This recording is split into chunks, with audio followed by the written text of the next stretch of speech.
Hi, my name is David Sobotka. I have a piece called Tabulation that's going to be at Water Street this July. I invite people to come and see it. It's a piece that's, takes about the big questions of life, death, why are we here, what's going to happen to us when we die, and what is our relationship to those around us. Tabulation is an installation. It's a large canvas print that's going to be in the center of the floor. It's 9 by 12. There's going to be 3D elements in it. There's going to be a way for you as the viewer to participate and interact with it. Personally, it's a culmination of 3 years of ideas that have been rumbling around in my mind. It brings it all together in one single piece.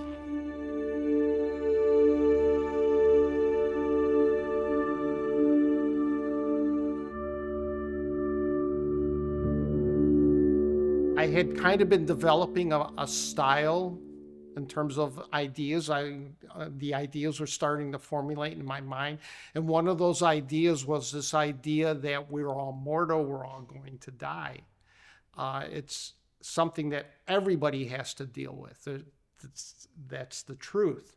Actually, I've developed kind of a technique where I would take like leaves, flowers, and whatnot, put them on a flatbed scanner, scan it, and I would be able to hold the detail and get these things really, really big and holding this phenomenal detail. And I came up with this composition of a leaf that was just falling, and it was all in black and white. And as it fell, it would lay flat, like on the ground. And to me, it was just this whole idea of this powerful image that spoke about life, but it also spoke about death. The fact that, a leaf, you can go walking out and you can see the leaves fall in the winter, and that's a sort of a death. That leaf is actually falling on the ground and dying. It's sad, but it's also, you think about it, these leaves just break down and they feed the ground around them, feed the trees and whatnot, and they kind of just recycle themselves throughout. So it's just a continual, process of, life and death. This piece that I came up, it was a large, like 8-foot banner by 3 foot, a very black background, and just this leaf falling. And I was really proud of it. And I was like, wow, And so the following year, I wanted to do something again for ArtPrize, and I was working with this idea of mortality, and I came up with this other image of, standing at a gravesite. And I had this large image, this figurative image that I created that was of all these plants, and it was given kind of like a vaguely human form. And it was a giant canvas on the bottom that was on the floor. And then what I would do is I would have these cards, and I would have people then, it was on the front, it was just a single flower, and it was very, colorful and whatnot. That was one of these scans. I have a collection of like 3,000 scans that I've built up. And it was all these different flowers and leaves and natural elements and so forth. And what I wanted the person to do was to take a card, write on the back the name of somebody who had died in their life, and just a note about, what you thought about them. And then toss it kind of almost like you were at a gravesite, and you would toss a flower onto there. And it was this idea, and part of that idea was coming from the idea that, when we die, most of us are going to be forgotten. It's a very sobering and sad thought. And if you think 50 years down the road, our kids are going to be gone, and their kids will be grown up, and within maybe, 75, 100 years, for the vast majority of us, we're going to be forgotten.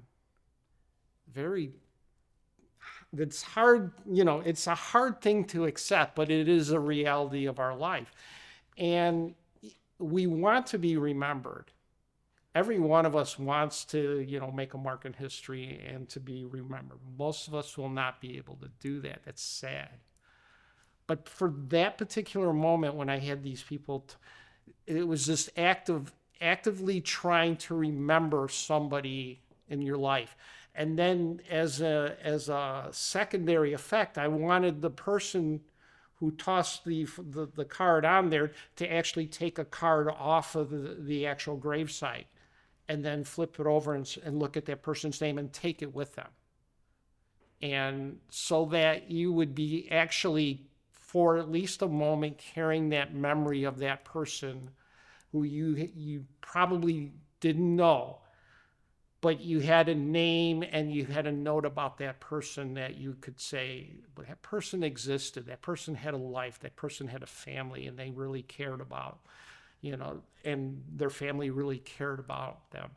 And to just take that memory out with you, at least for a moment, to be able to think about another person who you did not know, but who existed in this world. So as I started playing with these ideas, the scale got bigger and bigger. I was going from this individual leaf falling to this gravesite to now thinking about the entire universe. And so my third entry to ArtPrize, which was in 2000, which was last year, it's called Tabulation. It's taking this idea that you think this world is vast. Think of the universe itself, how big it is. And I cannot even comprehend the size of the universe. It's limitless. And how do you place yourself within the context that you live in? You are one speck in this entire universe, and it's continually expanding. And then to put it on top of that, I read a fact when I was a kid. I remember this fact from the Guinness Book of World Records. They had estimated at the time when I was a kid, it was in the mid-70s, that there have been in existence 93 billion people who have lived and died in this world. It was just an estimate. So I always remembered that in my mind. I carry that thought to 2000, to last year when I was building this other piece, and I did the little research. That number now is up to 118 billion plus, and we live in a world with 8 billion plus people right now. But how do you wrap your mind around this figure that you are only one of 118 billion people? It's hard. But yet I realize at the same time that we do have a significance, okay? You can look at that idea and say, I'm just a speck in the universe, but I don't want you to view it that way. I don't think any of us should view that way. We do have significance in this world. We do. We interact with our families. We have families. We have loved ones. What we do every day, we interact with other people, and how we choose to do that is terribly important. Do we do it with the spirit of love, or do we do it with a spirit of hate? And I just wanted to be able to, get people to think along those lines, that even though you are just this little speck in the universe, you do have significance. And that was the initial concept of this piece, which is called Tabulation.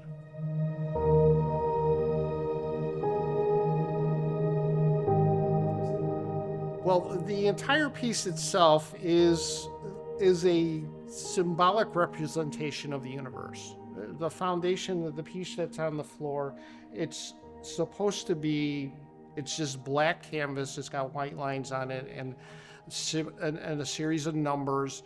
It's supposed to represent the universe in its entirety.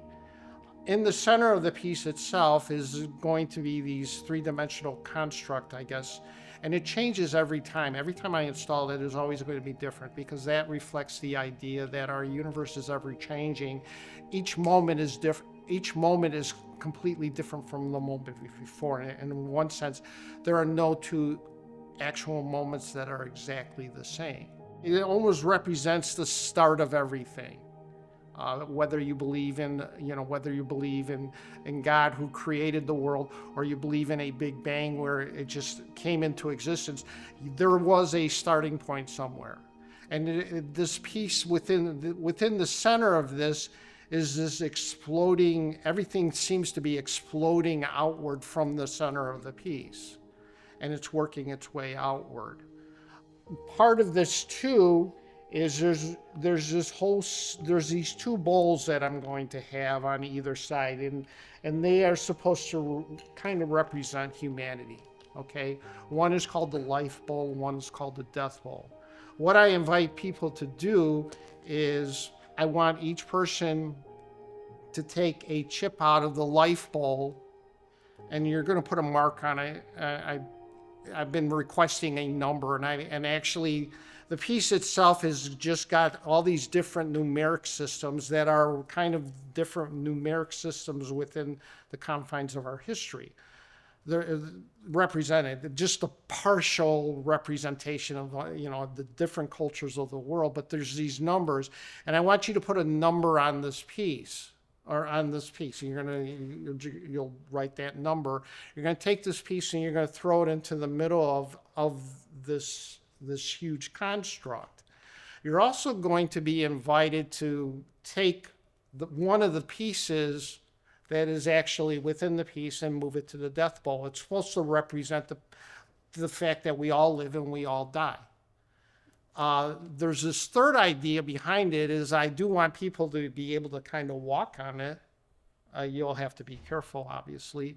But you can take these pieces and kind of arrange them into like little communities or whatever. You may choose to toss your piece in there. Somebody might come along and actually take your piece and move it and put it into little groups to kind of represent a community, that we are all interconnected, we all are. And I would hope people would feel like, in that sense, that even as you're looking at the universe, you are still part of a community, okay? A group of people, be it your family, be it your country that you live in, be it your particular race, your nationality, your religion, whatever it is, you're part of a group. And I want people to feel that way, because it's scary to think of yourself as alone. To go through life with nobody there and to think that you are the only one. I want people to realize that you're not, that there are people around you who surround you and support you and love you. From a personal standpoint, I've experienced that with my family. It came very vivid for me back in 2014 when I got so depressed because I lost my job. I was on the verge of committing suicide, and a friend actually stepped up and said, I see the signs of what's going on in your life, Dave. You need to get some help. And he asked me point blank, he said, do you want to get this help? And I said, yes, I need to. If he had not been there to ask me, I might have taken that next step and actually committed suicide. But it's that relationship in my life, that person stepping in and my family supporting me, even during this very tough time and bringing me through that, is it's a reminder of the importance of those around us.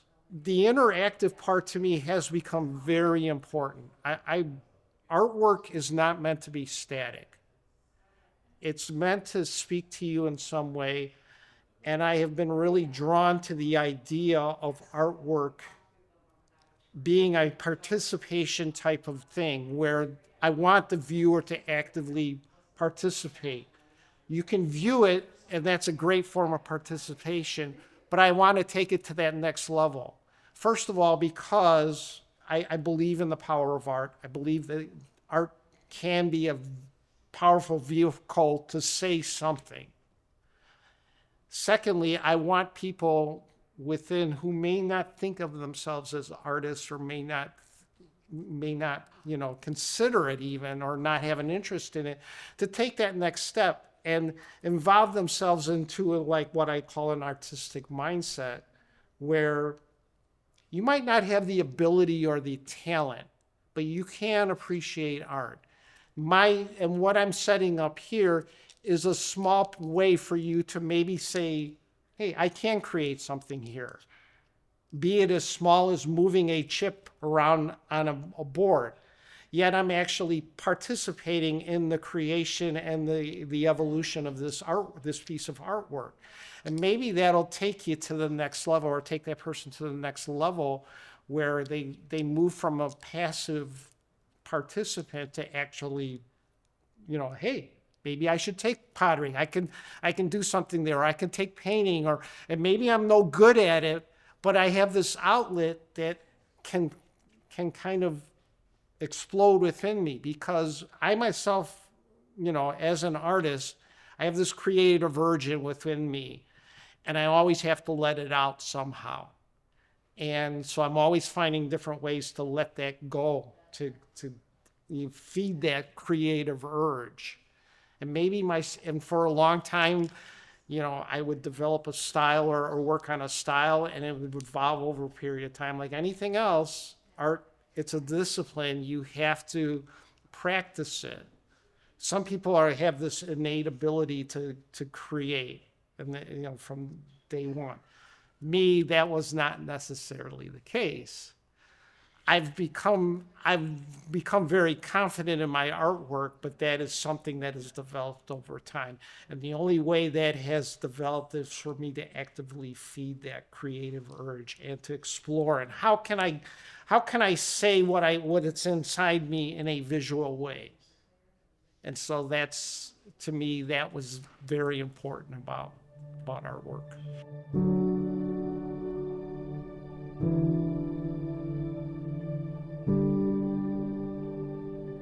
I do believe there is a God, okay? And as an artist, the simple act of me creating a piece with intent, okay, with an idea behind it, has reinforced my idea that there is a God. And now other people might not feel the same. That's fine. But for me personally, and I do struggle with the idea of God, okay? And when you look at the vastness of the universe and you go, is there a God out there? Yet when I'm sitting down here and I'm actually creating something, I can see that intelligence behind it. I can see that intent. And in a strange sort of way, that reinforces my belief that there is a God and that there is a purpose for us. Because if there is no purpose for us, why are we here? And it's scary. It's almost scary to think without living a life without a purpose. Because this going back to my depression, I had lost all sense of purpose in my life. And that was the point. That brought me to the point of absolute despair.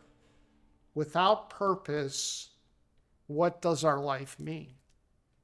And so from that standpoint, I think that whole theology or those ideas are my way to work through these issues or these questions within my own life. And I've found it very therapeutic, I guess. I still struggle, but it helps me to work through these questions. What is death?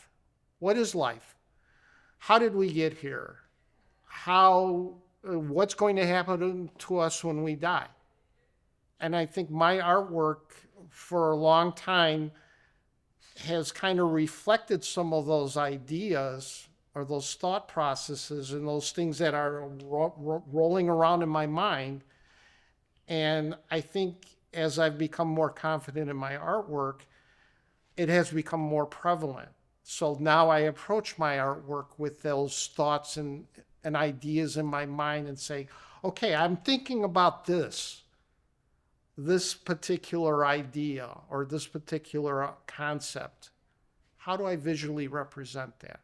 Because for me at least, the beauty of being an artist, or the thing that I learned in college, is that you have to do it for yourself.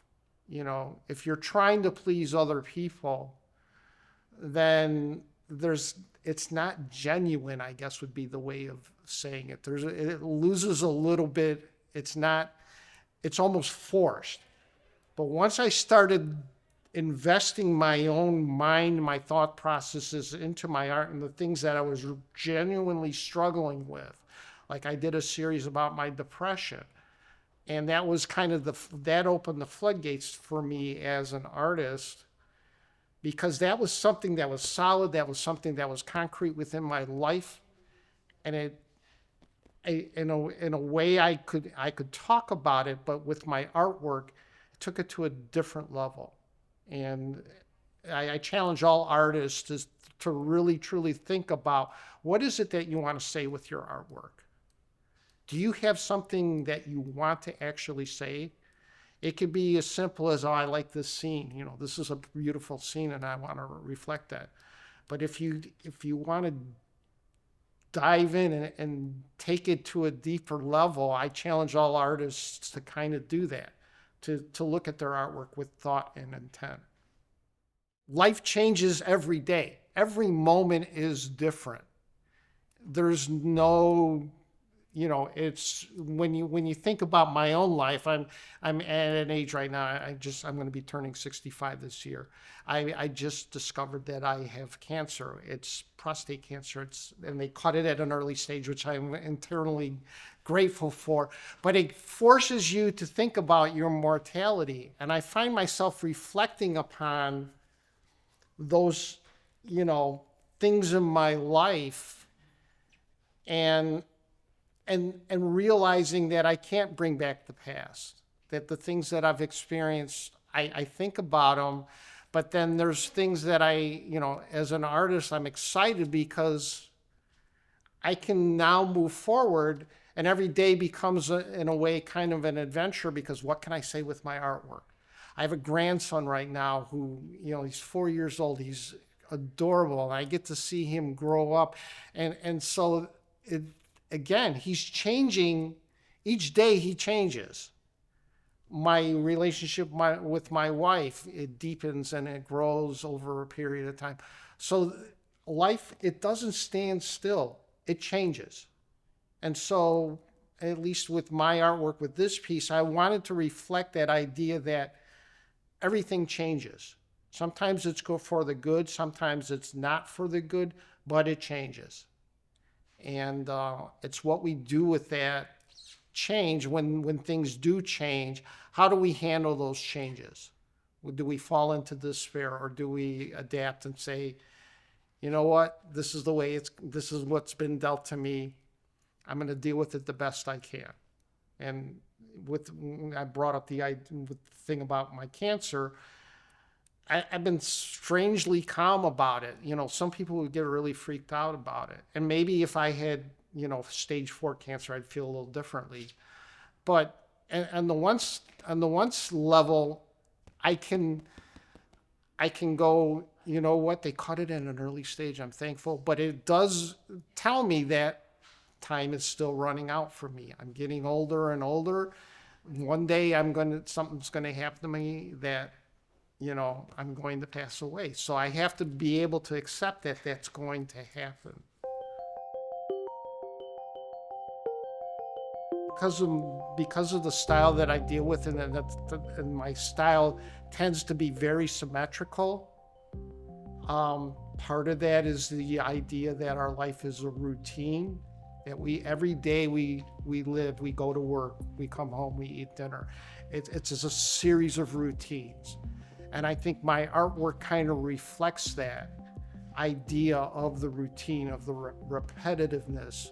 But at the same time, I want these elements within my artwork to kind of counter, not follow the norm, as it were.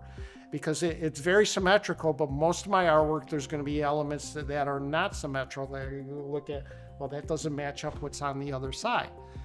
I have artwork that is very symmetrical, but I also have artwork that has this huge degree of symmetry, but also has this asymmetry going on in it. So that has become very important to me along those lines as an artist.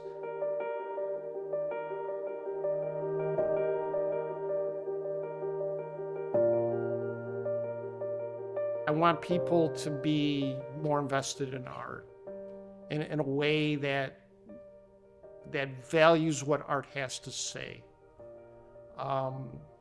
We live in a world where we're bombarded by images, and art is an image-oriented type of thing. So it in some ways, we're kind of conditioned to be viewing the world that way.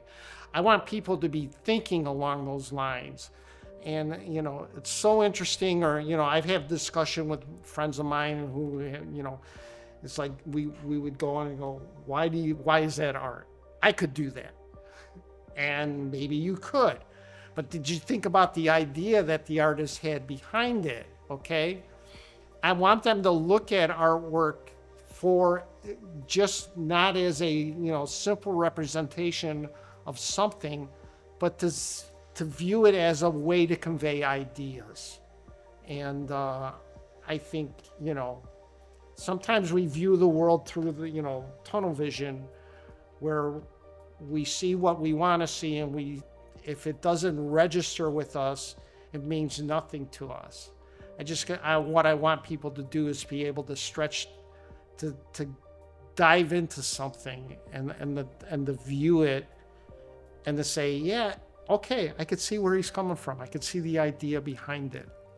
And again, this whole idea of art being a conveyance of ideas, we're in a world where we're struggling with all different kinds of ideas and ideologies and so forth and so on.